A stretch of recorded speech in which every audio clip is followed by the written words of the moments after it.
Good evening. My name is Al Munzer. It is wonderful to be all together with you tonight, even if it has to be through the power of technology. And tonight, I am especially grateful to a Dutch Indonesian family and their Indonesian Muslim nanny who risked their lives to save a 9-month-old Jewish baby so that that Jewish baby, I, could be with you this evening. My name is Louisa Lawrence Israels, and I'm also thrilled to be with you tonight. We are the first survivors that have co-chaired this event, but we are also representing all the survivor volunteers that are so committed and work so hard for this institution and museum. This event is not only about our generation or about us, it is also about the future and the role of this wonderful institution. This was April of 1993, and I was just a kid at the White House. And I saw on the president's schedule that he was going to the opening of the museum. And I thought, I'm Jewish, I know about the Holocaust, I'm going to jump in the motorcade.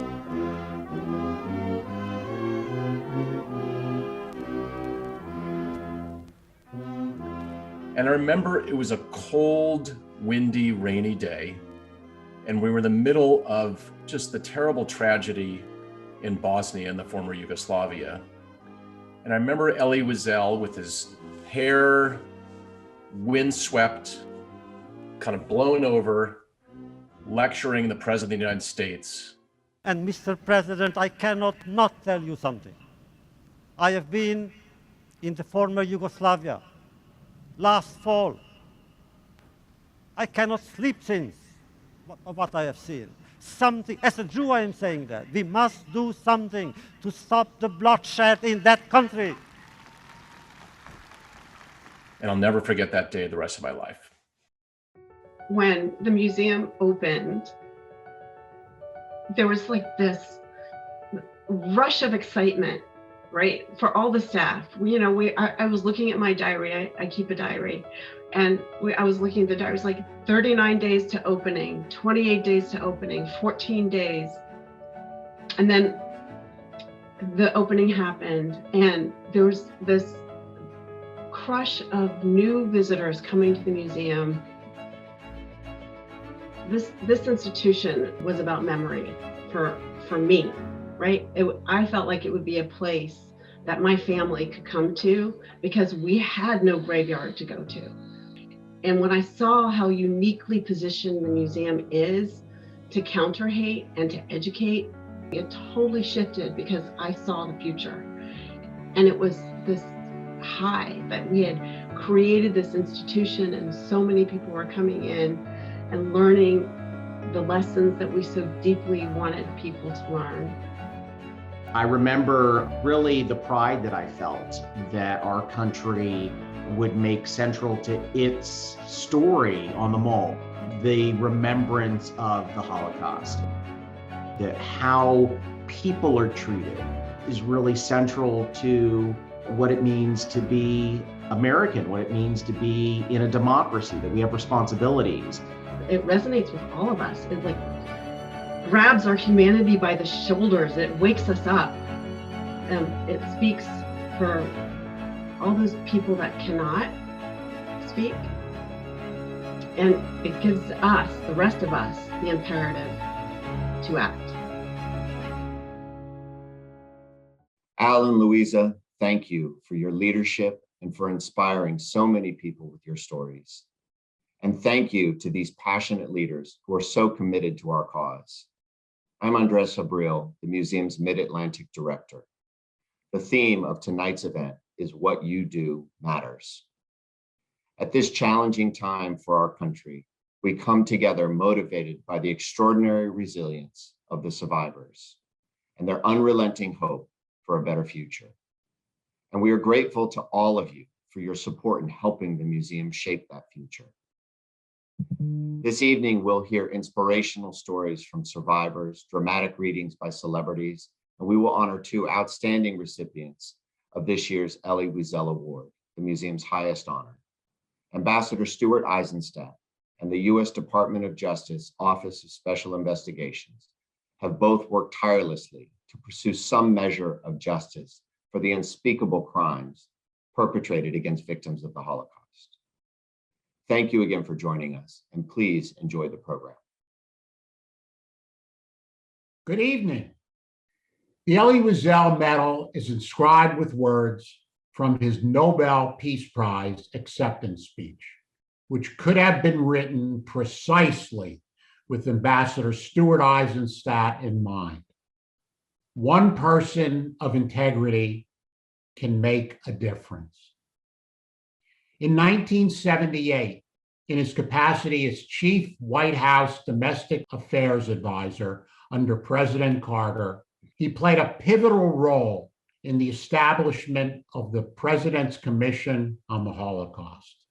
He recommended the appointment of Elie Wiesel as its chair and was instrumental in the legislation that led to the creation of a living memorial to the Holocaust in our nation's capital.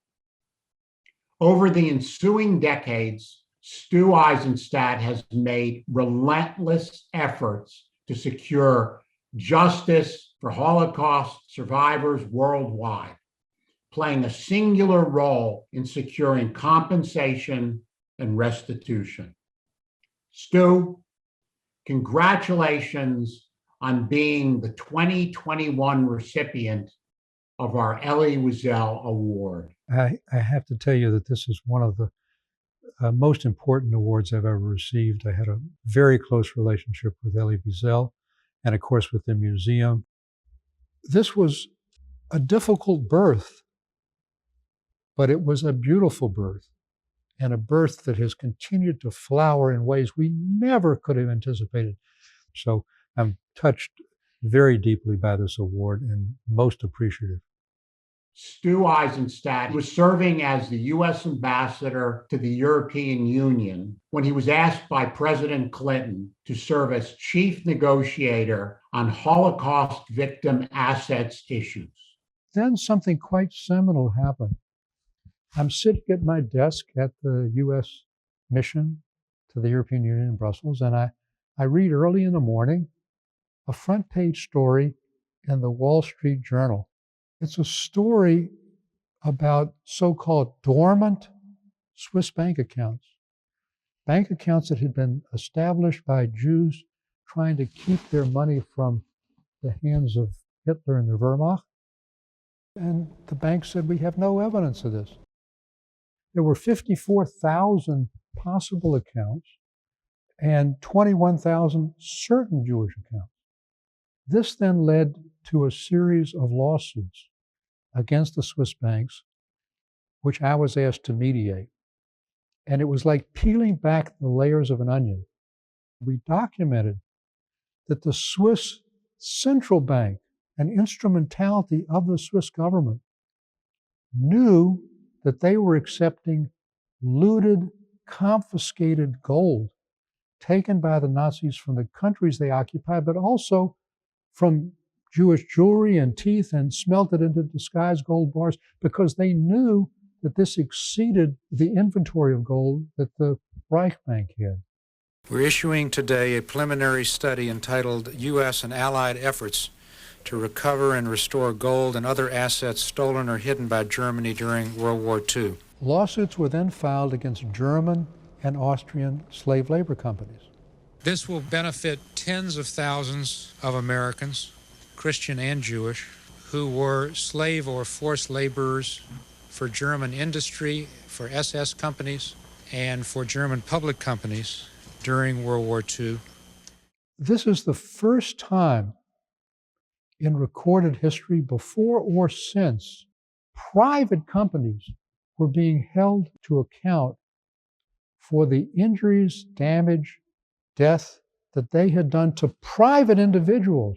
These payments will go to persons who have largely been uncompensated for some of the worst crimes of the Nazi era. In the late November and early December of 1998, we held the Washington Conference. For the first time, we recognized that the Holocaust wasn't just the greatest genocide in history. It was the greatest theft in history. Businesses, homes, jewelry, musical instruments, and art. So all of these things cascaded one after the other. Let me say I am deeply grateful to Deputy Secretary of the Treasury Eizenstat for the truly remarkable job he has done to bring us to this day. He has already done so much to help us shed light on this cruel period in human history and to bring justice to its victims. I felt very strongly that the last word for the Holocaust should not be money. It should be memory. All the negotiations that I've done for restitution, it's not to enrich people. It is a way of providing dignity to people, to remember they weren't forgotten. With all that we've done, 2021, there are 330,000 survivors worldwide, of whom more than 50% are in poverty or near poverty. This is unacceptable for people who suffered so greatly in their youth. So my compulsion is to try to provide these elderly people with dignity. It's a question of dignity. And yes, this museum is another way of dignity, the dignity of memory, of never forgetting, so that young people, when they're older, will speak out, make intolerance unacceptable on any basis: race, religion, gender, sexual preference, skin color, national origin. That's what this museum stands for, and it's why it belonged in Washington, D.C., on the Mall, near our great monuments, because that's what America stands for. One of the things that I think is so wonderful about the museum is that all of this information is going to be preserved for the future, information artifacts. I remember so distinctly seeing a child's chair that a survivor had donated. It is truly overwhelming, inspiring, gut-wrenching to see all of this in such enormity and recognizing what the public sees is such a tiny amount. We knew that these artifacts, which were really such a powerful way to remember, would have a home, and a permanent home, and a home where they would be available not only to us, but to our kids. It's about subsequent generations of researchers who really need to understand this, and write about it, and document so that the history can be carried on forever. My father, which was Wolf Zelewik, became A10937. The Nazis took away their names and transferred them into numbers. That transition eliminated the direct connection between who they were and what they became. They became basically a tattoo with numbers and letters that defined them. My father, it wasn't who he was, it was his tattoo that was able to be followed into the registry of the boxcars as to how he traveled, where he was picked up, what train he was on, and who he was with. The problem is who he was with were more numbers. The value the museum provides is, you have the records of who were on those trains by number, and we have the numbers. Now we can put names back on the people that were on those trains. It's extremely powerful. More than 40 people in my family perished at Auschwitz. That's all I knew. I didn't know anything more. My grandfather didn't know anything more. Of course, it was personally powerful for me to learn about my grandfather's brother who he lost, to find out that he had been at Auschwitz and then he died at Mauthausen at the certain day, literally a few months before liberation, the specific time when he died at. I realized that I had more information than my grandfather ever did about his brother. For those of us who lost family, it's incredibly powerful. It was like being hit by a truck. And one of the gifts of the Holocaust Museum is that allows people to reclaim their own story. And even if it's a painful story, and it's always a painful story, but it's a story, and we need to know the stories to pass on as generation after generation. As the daughter of a survivor, I feel really fortunate that the museum is telling my family's story. I feel like they tell it in a way that is both accurate and meaningful, but also very personal. It's really about the people and what happened to each individual person. What the museum does is assembles all of these stories, and then it becomes capturing a historical event. Every archive, every hairbrush, every newspaper article, every family portrait are woven together to really capture a phenomenon that happened in human civilization where, it became inhumane. The artifacts show that the Holocaust really happened. It happened to me and my family and so many other people, millions of other people. What you saw was my chair. It has a story to tell about fear and love and survival. Every day in hiding was a very frightening day because you never knew if you were going to be betrayed or somebody would find you. The chair was given to me on my 2nd birthday. It was actually a doll's chair, 150 years old. I was so little that I could actually sit in it, so I used it as my chair. It was a symbol of hope for my parents. They had heard that the Allied army had landed in Normandy, and they thought we would be able to make it. It is not just an object. It is evidence. For 27 years, I've helped translate some of the documents that have come into the museum. And more I realized they were not just documents, they were papers about real people. It became an emotional job for me to translate these papers because I realized I could almost hear somebody's voice. Irvin Haber was on a transport from Malines, Belgium to Auschwitz on August 4th, 1942, when he threw 2 letters from the train. Dear Finder, I am a Jewish boy who was caught in Brussels. I am part of a transport of Jewish children who are deported to Poland. We are watched by the Gestapo and not allowed to write, and I am trying to throw this out of the train. I thank you from my heart that you are doing this good deed to my old grandmother and little sister who do not know where I am. Irvin Haber was gassed to death upon his arrival. Dear family, no fever anymore. Finally, we go. Very weak, but full of courage. My beloved children are next to me. Johanna and her sons were killed shortly after their arrival to Auschwitz. I highly regret that I could not write to you from Malines, but it was forbidden. Unfortunately, we were denounced on October 20th. We are now on the road to the unknown. Wilma and Kurt Grunwald and their 2 sons were deported to Auschwitz. Eventually, the oldest son, who was handicapped, was selected for death.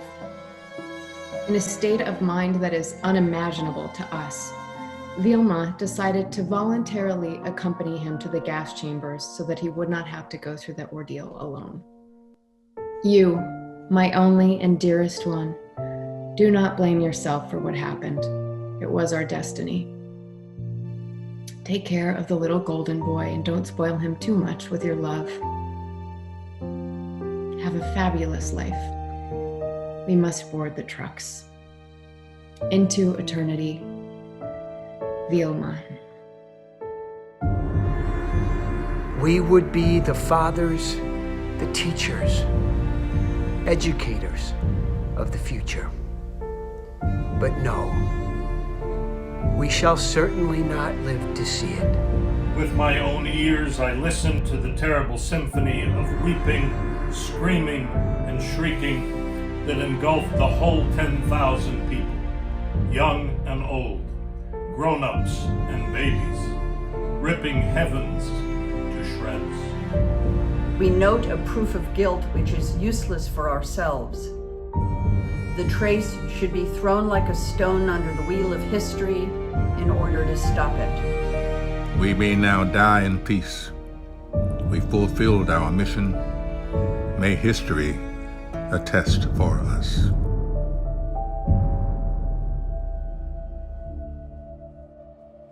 In the spring of 1945, American troops in Germany and Austria came upon concentration camps at Buchenwald, Dachau, Nordhausen, Mauthausen, and Ohrdruf.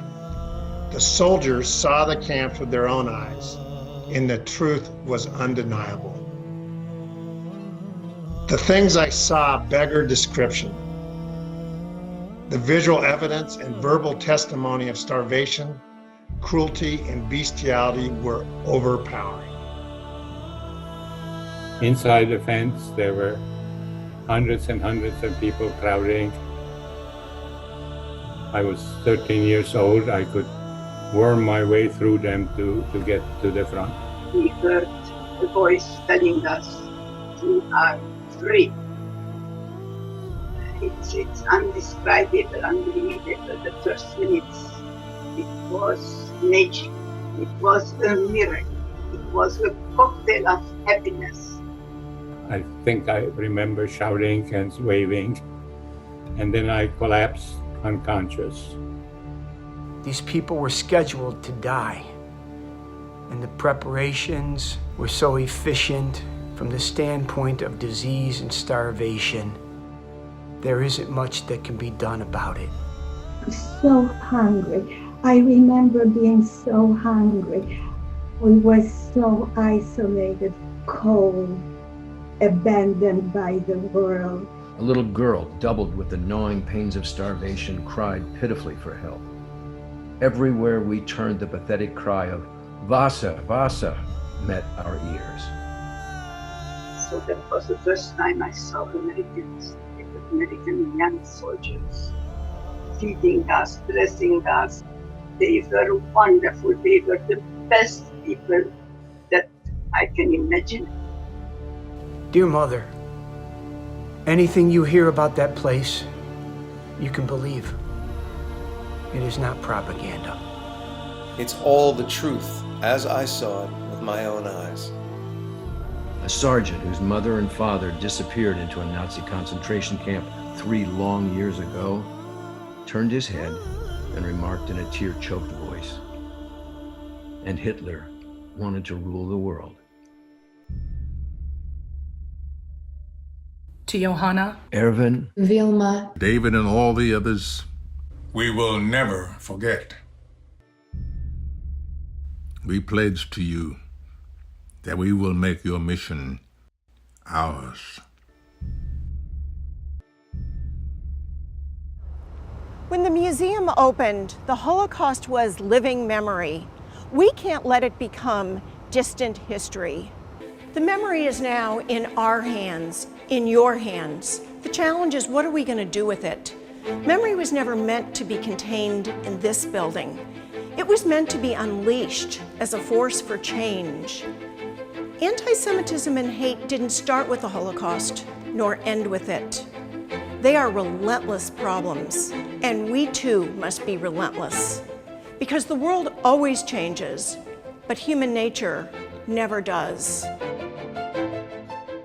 Right now, we face a perfect storm: rising hate, growing social media, declining history education. So just when we're giving human beings more power than ever before to influence and be influenced, we're not preparing them for this unprecedented responsibility. That's why history matters, especially Holocaust history. And that's why we're building something new, a global digital enterprise. COVID temporarily closed the museum, but it opened new possibilities. It changed how we work, Put questions in the chat or raise your hands. how we built the collection, We've also had people reach out to us through the online programming. convened scholars, A specific connection in the archival material we've looked at on liberation. and reached policymakers. The purposes of the legislation, it is to stop violence against the citizenry. Meeting this challenge has made us better and stronger. And we're serving more people now than ever before. And nowhere has the impact been greater than in the shift to an all-digital educational enterprise. How would we suggest teachers use the timeline activity for remote instruction when teaching online? So teachers could assign students to read a specific individual profile The card. most important audience for the museum in terms of education is youth. So when we had to go from in-person experiences with youth and with educators who reach youth into remote learning environments, we were more than thrilled to be able to rely on what had been built here, what had been invested in here at the museum. We had digital collections, we had digital educational resources, but we had to think about how to make those appropriate and adapt them for these remote learning environments. Eastern Florida State College would like to express our gratitude. Just a huge thank you for all of the resources for myself and for the teachers across Tennessee. Regularly reaching out to me as a faculty member and asking what I needed, what they could do for me. Lessons and unit plans, Facebook Live sessions. I took advantage of the Ask a Librarian sessions. I found the Experiencing History portal really very helpful. The live digital lectures was a great way for us to stay connected. And I found myself looking for those types of resources to assign to students. Students with uneven internet connections dispersed across the state could nonetheless continue to access high quality content.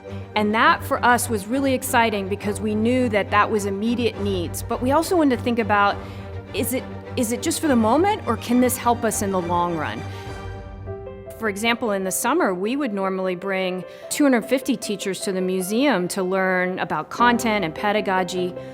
When we asked those teachers, would you come if we did it in a virtual format, they said yes. Today, I welcome you to a very different conference than the one we all envisioned. Word spread, and before we knew it, we had over 1,000 educators, 4 times as many were able to attend. And when we heard that there were teachers from Bethel, Alaska, Mobile, Alabama, and Paint Lick, Kentucky, we knew that we had achieved something really special. Educators from all around the world came together to receive quality Holocaust education from the museum. I don't know what I would do during this time without you. These were all resources that made a difference in teachers' daily lives. And it also has made a difference in how we move forward as teachers. One of the earliest transitions that we made with our programs was for the program that invites local youth in DC to become ambassadors for the museum. Ambassadors, I'm not the only one who has congratulations and well wishes. Our guest speaker served on the Museum Council, but you may know him better as a 2-time NBA champion, Mr. Ray Allen. I want to take this moment to say I'm amazed by you all. I'm encouraged. I'm thankful. And each one of you young people has an opportunity to determine what our futures are going to be. My name is Rose Bohm, and I'm a sophomore at Washington. My name is Ativa D'Souza, and I'm a rising junior at the Thomas. We have all learned so much. We are the leaders the museum has built. Makes us want to go out and create an impact on our own personal communities. We have an obligation to speak out and stand up against hate and bigotry in this world. As we go forward, we're going to be thinking about how we maximize these new remote tools in ways that complement our in-person successes. But whether we're engaging remotely or in person, the museum is going to continue to engage leaders who are so central to the health of our democracy. Welcome to week 3 of Crisis Leadership and National Security. Since the spring, we've run programs for international military officers, senior level government and military leaders, as well as police, prosecutors, lawyers, and judges. It would be impossible not to bring it up, right? It is what is on everyone's mind right now. We create meaningful remote educational experiences for our audiences, and it's only going to enhance our capacity to lead not only nationally, but also globally. We're constantly listening. We're constantly off kilter in the sense that we know the world is changing around us and we have to listen and we have to be ready to respond, but the challenge is great. The museum has met this moment, but our work isn't done. History is a lesson and a warning. It can also be a source of hope. When people look back on the Holocaust, they often ask, what would I have done? Our job now is to get them to ask, what will I do?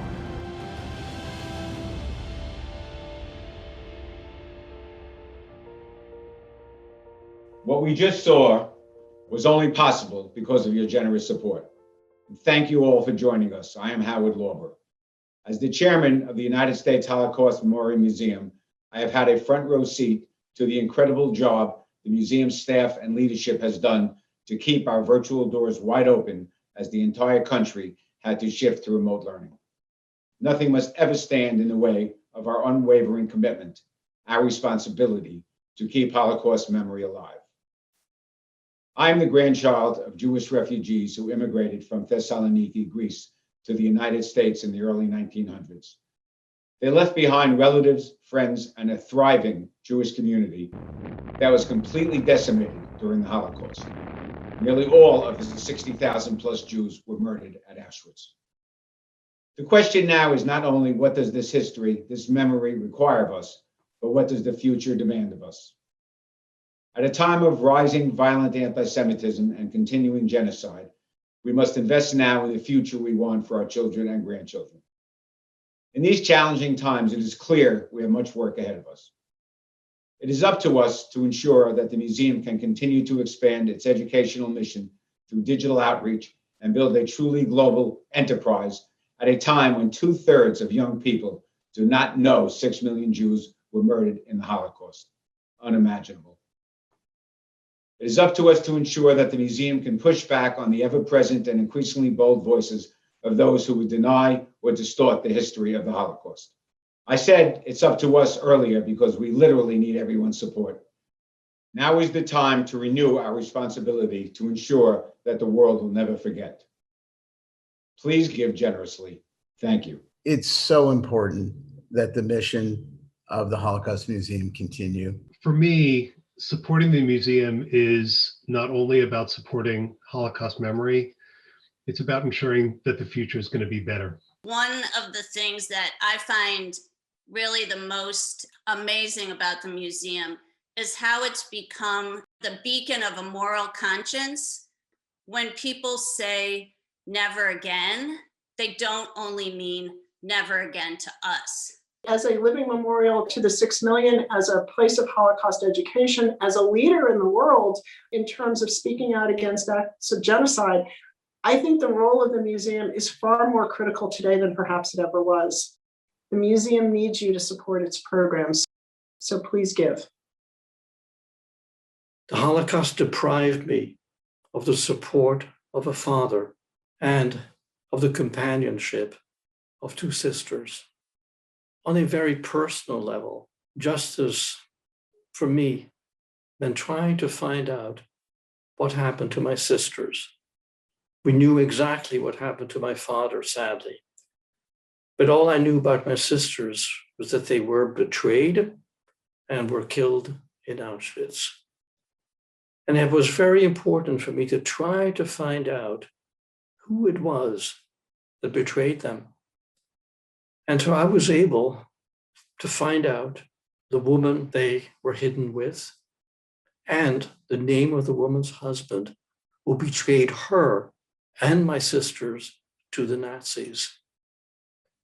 And now I even have a photograph of the policeman who actually arrested my sisters, the Dutchman who made it his specialty to arrest Jewish children and send them to their death. And I also felt it was important for the woman they were hidden with to be recognized as having tried to save my sisters. That too is part of justice. It is now my honor to introduce this year's second recipient of the museum's 2021 Elie Wiesel Award. The Department of Justice Office of Special Investigations Created by the Attorney General in 1979, OSI has demonstrated extraordinary leadership in the pursuit of post-war justice through its tireless commitment to hold perpetrators of the Holocaust accountable. The Washington Post called the OSI the world's most aggressive and successful Nazi hunting operation. It has won more cases involving Nazi perpetrators over the past 30 years than the government authorities of the rest of the world combined. Accepting the award for OSI is its former director, Elie Rosenbaum, the world's longest-serving prosecutor and investigator of Nazi criminals and other perpetrators of human rights violations. Elie, on behalf of survivors and the entire institution, congratulations. I am so pleased to be able to accept this wonderful award on behalf of, I would say, generations now of great law enforcement professionals at the Office of Special Investigations and at the Human Rights and Special Prosecutions section, who have devoted themselves to the tenacious pursuit of justice on behalf of the victims of the Holocaust. That this award comes from the Holocaust Museum, which has been an invaluable partner to us, makes it all the more special. Thank you so very much. Without a doubt, there's no government in the world that has pursued justice on behalf of the victims of the Holocaust as tenaciously as the US government has. When we were first created, we had lawyers, and we had secretaries and paralegals, and we had investigators. People who knew how to investigate a contemporary American crime, but they didn't know World War II. We realized early on that we needed historians. We tasked our staff historians to keep an eye open as they did their research in archives throughout the world for the surviving remnant of Nazi personnel rosters, wanted lists, and the like. In the end, they assembled a database of more than 70,000 names, people who could reasonably be suspected of participating in Nazi crimes. One of our most important cases is that of Aleksandras Leleikis.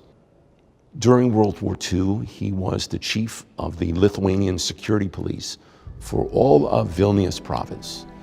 And as Vilna, it was the legendary Jerusalem of Lithuania, one of the world's 3 or 4 preeminent 20th century pre-war Jewish communities.